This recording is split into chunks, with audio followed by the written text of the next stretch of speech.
Craving leads to madness, and madness leads inexorably to death. Devon never allowed goblin fruit at home.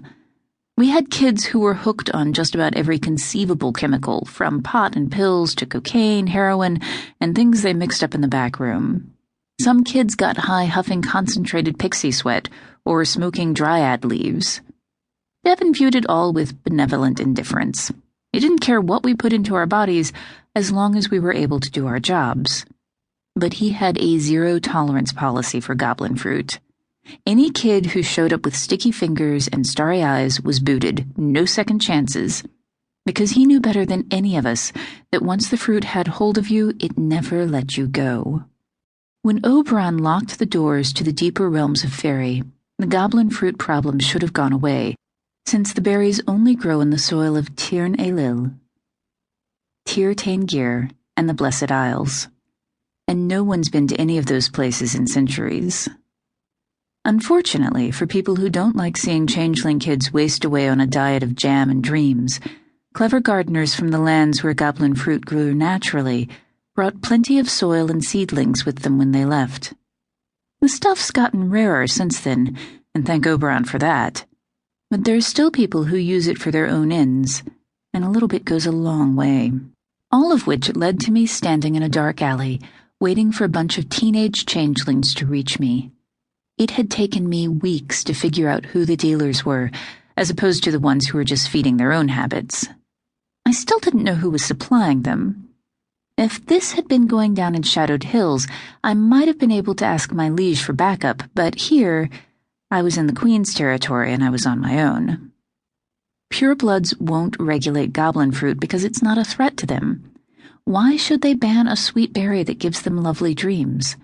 The fact that it also blows changeling brains out is irrelevant to them. A globe of light drifted past my position. One of the dealers was a half-Candela girl in her late teens.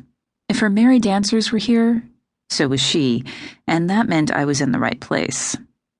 I pushed away from the wall, releasing the "Don't Look Here" spell that had been hiding me from view. "You kids lost?" I asked. There were 5 of them.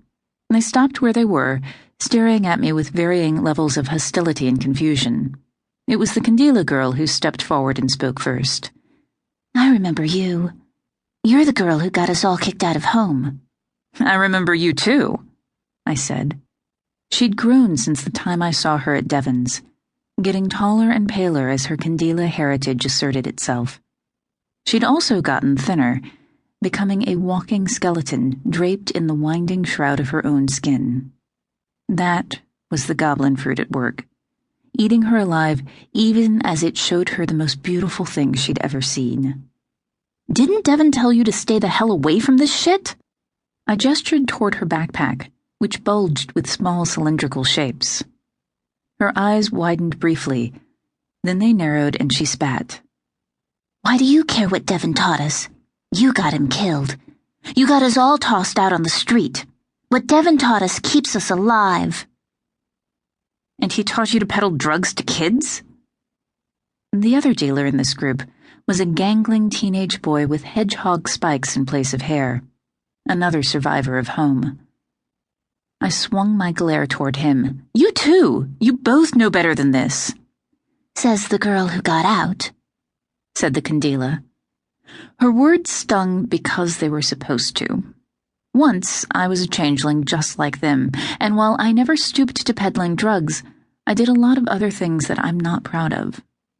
That was with Devon to protect me, and while he might have abused me in some very profound ways, he made sure I had a roof over my head, food in my stomach, and backup if I needed it. Without Devon and home, the kids who'd been in his care were scattered to the streets.